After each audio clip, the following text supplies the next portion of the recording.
no aceptaremos la exclusión de nuestro pueblo de ese derecho. Mr. Gorbachev, tear down this wall.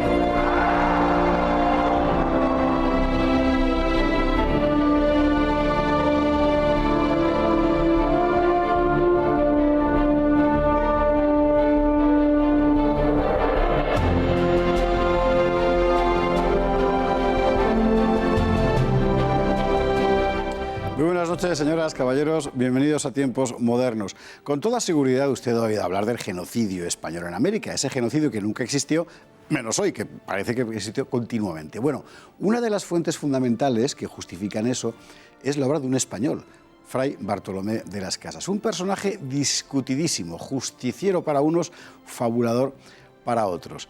¿Qué fue exactamente Fray Bartolomé de las Casas? ¿Era verdad lo que dijo?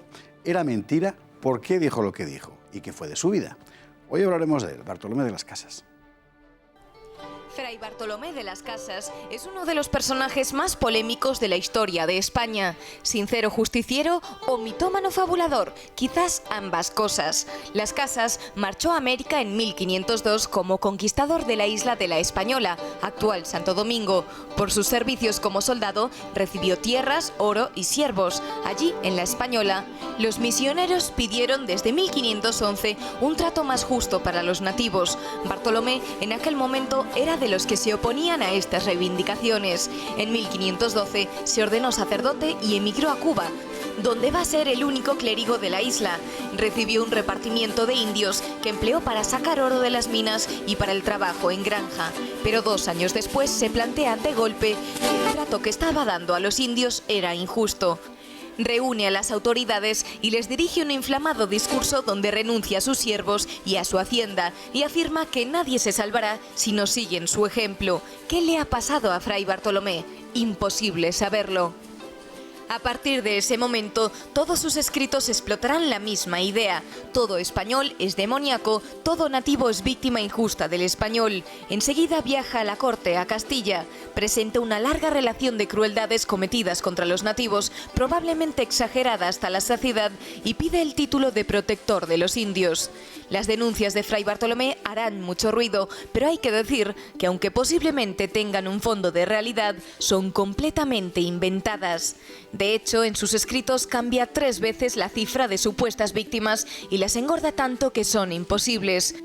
Un gran predicador de México, Fray Toribio de Motolinía, escribe sobre él: hace 15 años que le conozco y siempre está escribiendo procesos y vidas ajenas, buscando los males y delitos.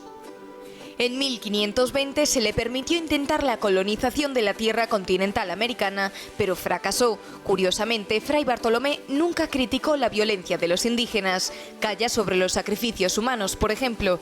Asimismo, propuso que para exonerar a los indígenas del trabajo físico, se trajeran esclavos negros desde África. Aunque ha pasado a la historia como un justiciero incomprendido, la realidad es que se le hizo caso y por influencia suya se suprimió el sistema de las encomiendas como forma de colonización. En 1543 se le nombró obispo de Chiapas, en México, pero sus rigurosas exigencias morales le granjearon la hostilidad de los indios. 4 años después regresó a España y ya nunca volvería a América. Su momento cumbre fue la controversia de Valladolid, aquel encuentro de juristas y teólogos que el emperador Carlos convocó para examinar la justicia moral de la conquista. Nombrado procurador de indios, murió en Madrid en 1566. Detrás dejaba una obra que será explotada sin cesar por los enemigos de la corona española. María Saavedra, muy buenas noches.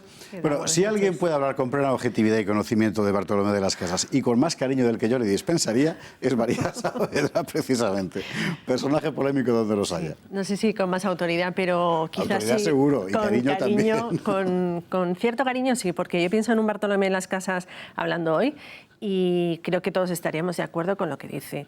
Al menos con su posición, o sea, lo que hay que respetar, pienso yo, ¿no?, en Bartolomé de las Casas es el ideal que mueve sus actos. Otra cosa es que cuando se pone a escribir, pues no dice del todo la verdad, dice algunas cosas que son verdad. Entonces, y el problema que tiene Bartolomé de las Casas no es tanto él como su obra, que su obra se ha utilizado por los enemigos de España contra España y después nos la hemos creído nosotros, que es el fallo tradicional, ¿no?, de los españoles, que no es todo lo malo que dicen de nosotros.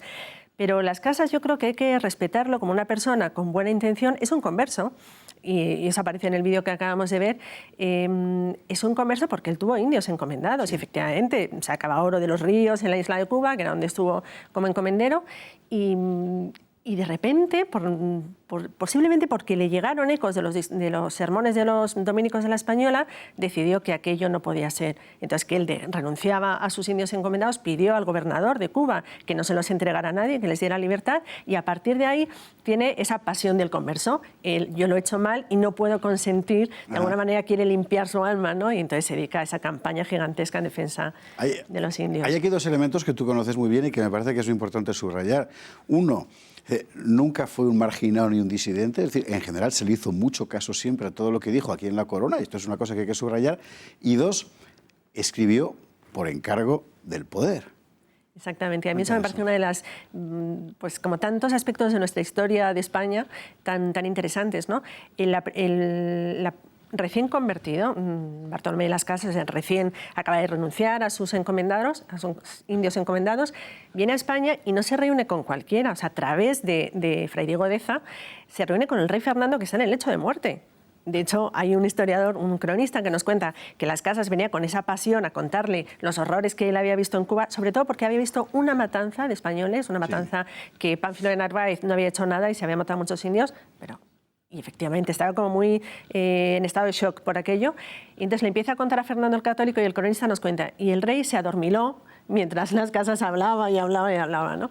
Pues se adormiló porque se estaba muriendo. Sí, claro. Efectivamente, le emplazó para verse a las semanas en Sevilla y se murió por el camino. Pero es que el siguiente con el que se entrevista es con el cardenal Cisneros, siendo el cardenal Cisneros gobernador regente de España, es decir, la máxima autoridad. Y entonces Cisneros es el que le dice: póngame todo esto por escrito. Yo necesito una argumentación, necesito, digamos, como, pues sí, un memorial, unas denuncias objetivas para poder decir para poder dar otras instrucciones nuevas allí. Y efectivamente, Cisneros escribe su memorial, que llama Memorial de Agravios, que los españoles están haciendo a los indios, y Cisneros gestiona un cambio en la política. Manda a 3 monjes jerónimos, que a él le parece que es lo mejor que puede hacer, que es: voy a mandar a 3 religiosos que hasta ahora no hayan pisado América y no tengan intereses.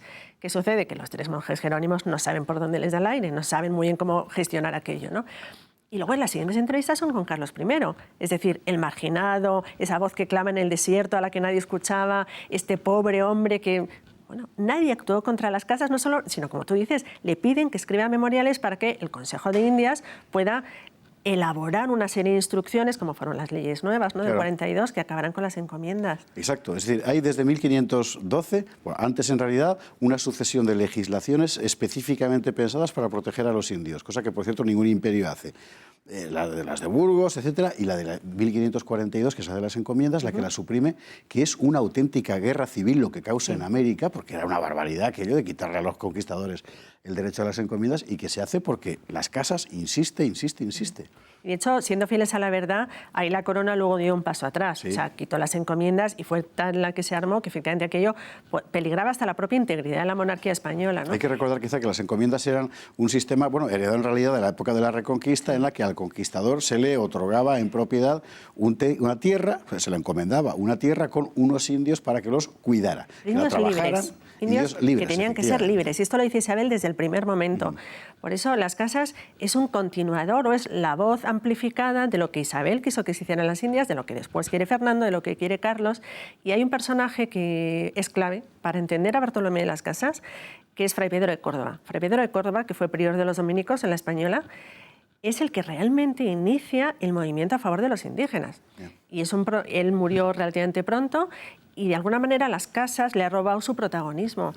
Pero creo que hay que tener en cuenta que Las Casas es una pieza más en todo este engranaje de defensa de los derechos de los indios, que no es contra el poder, sino es: la corona ha dicho esto y yo quiero que se cumpla lo que ha señalado la corona, que estos indios son libres. Es muy interesante esa perspectiva que aportas, efectivamente. Viéndolo en su contexto, eres una pieza más. En realidad es la cultura moderna la que lo ha sacado de su contexto para convertirlo en lo que nunca fue. Es interesantísimo. Bueno, hay un momento cumbre, aparte de sus fracasos en Chiapas y todo eso, que por otra parte son, como decir, creo que cualquiera habría fracasado. Hay un momento cumbre que es la controversia de Valladolid, a la que un día hemos de dedicar un programa porque me parece que es un momento cumbre en la historia, ya no de España, de la humanidad, y donde Bartolomé de las Casas tiene un papel fundamental. Sí, porque Bartolomé de las Casas llega un momento al principio, su denuncia es se están haciendo las cosas mal, se están haciendo las cosas mal. Llega un momento en que dice, es imposible que esto mejore, lo que hay que hacer es abandonar las Indias. Claro, esto ningún rey se lo iba a consentir. Estamos pero hablando aún de así, 1540 y tantos, cuando ya se ha conquistado todo, exacto, prácticamente. y además que no tenemos, hoy lo vemos todo muy claro porque tenemos una Declaración Universal de Derechos Humanos, pero en el siglo XVI todas las guerras eran de conquista. Y entonces es muy interesante la controversia de Valladolid porque el propio emperador es el emperador, no solo el rey de la monarquía hispánica, es que es el emperador, el hombre más poderoso del mundo. Las Casas le dice, es que te vas a ir al infierno si sigues con América. Y Carlos crea esa duda de conciencia de yo necesito que esto se debata. Entonces, la controversia de Valladolid es un debate, como los actuales, entre dos posturas. Las Casas, que dice hay que abandonar las Indias, Ginés de Sepúlveda, que dice no hay que abandonarlas. Y en medio, aunque no estuvo en esa controversia, hay una figura mucho más serena, que es la de Francisco de Vitoria. Claro, ya había muerto para aquel momento, Claro, pero que era en realidad el gran cerebro pero de toda alguna manera sienta el precedente y lo que dice es, yo no tengo noción de si fue justa o no al principio esta conquista. Ahora el rey tiene que actuar en conciencia y seguir allí porque ya son muchos los cristianos convertidos y los abandonaríamos a su suerte, ¿no? Entonces, digamos que esta respuesta de Vitoria anterior a la controversia es lo que tiene al final mayor peso. Bartolomé de las Casas no gana el debate, aunque bueno, quedan en tablas, final, sí, pero no volverá jamás a América. Se queda allí y además es cuando empieza a escribir más. Sí, sí, o sea, todo lo que él recuerda, vamos, pone sus obras, las escribe, las termina en torno al año 50. Y en el año 50 cuenta cosas del año 16, del año 17. Entonces, ahí es donde las cifras, o sea, cuando dice en la Española, que en Santo Domingo había 3 millones de indios que murieron. Nunca no cabían 3 millones de indios allí, ¿no? Y luego, además, él solo cuenta las guerras de conquista, no habla de las enfermedades, no habla que al final lo que diezmó a la población en las Antillas, que es verdad que prácticamente ha desaparecido, son las enfermedades llevadas por los españoles, no es la guerra. ¿Se le puede rescatar todavía a Fray Bartolomé de las Casas? Yo creo que sí, o sea, por la intención sí, pero lo que no se puede hacer es manipularle, que es lo que se ha hecho con su obra. Entendido. Pienso. ¿Podemos ponerlo dentro de las hornacinas de santos patronos de los derechos humanos? Que hay que decir, por cierto, que en aquella época todos eran españoles. Exactamente. Pues hombre, yo pienso que sí, ¿no? Como iniciador de los derechos humanos, del derecho internacional, para mí siempre estará por encima Vitoria, porque tiene una capacidad intelectual muy potente, ¿no? Y es verdad que Las Casas fue testigo. Entonces, tiene como ese valor de ser testigo, pero cuenta las cosas con un punto de exageración bastante fuerte. Quizá lo más importante con lo que podemos quedarnos, y una última reflexión en 20 segundos, es que lo distintivo de la operación de conquista española en América es que nunca quiso abandonar, a pesar de ser humanos, la referencia moral. Eso es una cosa asombrosa. Sí, y que no se ha dado en ningún otro proceso de colonización en la historia, realmente, y que se plantee como duda personal del emperador. Nada menos. Usted imagínese un emperador que de repente dice, tengo una preocupación moral sobre mi derecho a conquistar. Hoy nos parecería absurdo. Bueno, pues pasó en aquella época, entonces, efectivamente, con Carlos I. María Saavedra, muchísimas gracias. Gracias a Casi ha conseguido que me caiga mejor Fray Bartolomé de las Casas. Y a ustedes, como siempre, muchísimas gracias y muy buenas noches.